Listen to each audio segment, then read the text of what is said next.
कमाल है UP police, कमाल है। आज तक आपने पुलिस के कारनामों के बारे में सुना होगा, आज इनके बेशर्मी और बेहयाई का कांड भी देख लीजिए। इस घटना के बाद आप भी कहेंगे कि अगर पुलिस ही डकैत बन जाए तो फिर आम लोग किसके आगे मदद की गुहार लगाएंगे। दावों की माने तो वाराणसी के भेलूपुर थाना अंतर्गत गुजरात की फर्म से 19 मई की रात को 1,40,00,000 रुपए की डकैती हुई। 31 मई को भेलूपुर के संकुल धारा पोखरे के पास एक लावारिस कार की डिग्गी में से 92,94,000 रुपए बरामद हुए।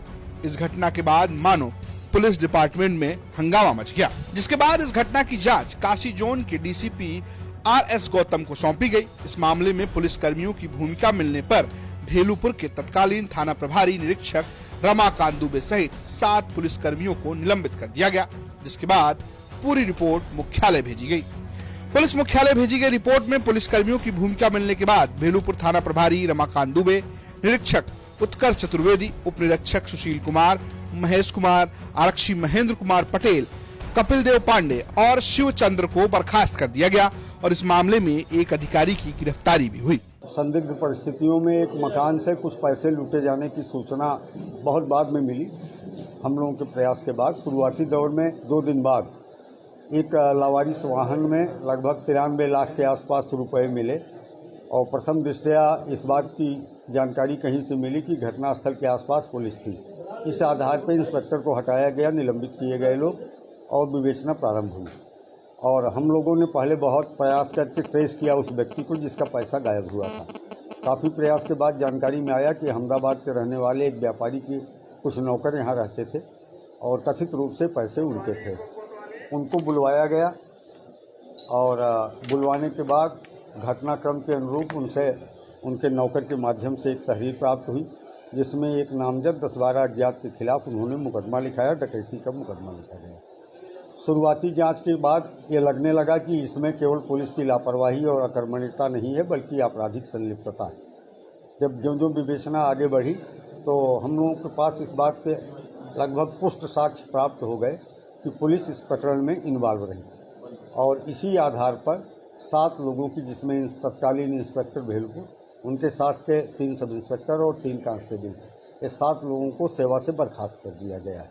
विवेचना प्रचलित है, कुछ अभियुक्तों की गिरफ्तारी की गई है और शेष धन की रिकवरी का प्रयास किया जा रहा है।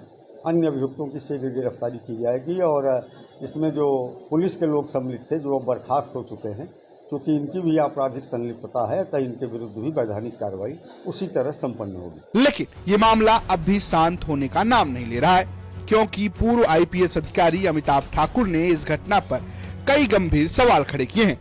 इतना ही नहीं, उनका यहाँ तक दावा है कि इस पूरी घटना में कई बड़े बड़े अधिकारी शामिल हैं, इसलिए इस पूरे मामले की जांच CBI से करवाने की जरूरत है। उन्होंने मुख्यमंत्री को दिए अपने पत्र में लिखा कि 31 मई को लावारिस गाड़ी में करीब 2 करोड़ रुपए मिले थे, लेकिन पुलिस बस 92,94,000 रुपए की ही रिकवरी दिखाई है। अमिताभ ठाकुर ने FIR पर सवाल उठाते कहा कि मामला वो नहीं है जो बताया जा रहा है। उन्होंने इस घटना को हवाला से भी जोड़ दिया और दावा कर रहे हैं कि इस मामले में कई रसूखदार लोगों का भी हाथ है। आजाद अधिकार सेना संकुल धारा पोखरा थाना भेलूपुर में कथित रूप से बरामद हुए 92 लाख रुपए और इस संबंध में थाना भेलूपुर में दर्ज किए गए FIR की CBI जांच की मांग करती है। इस संबंध में हमने मुख्यमंत्री उत्तर प्रदेश को पत्र लिखकर उनसे निवेदन किया है कि इस मामले में जो तथ्य FIR में बताए जा रहे हैं सत्यता उससे काफ़ी विपरीत बताई गई है।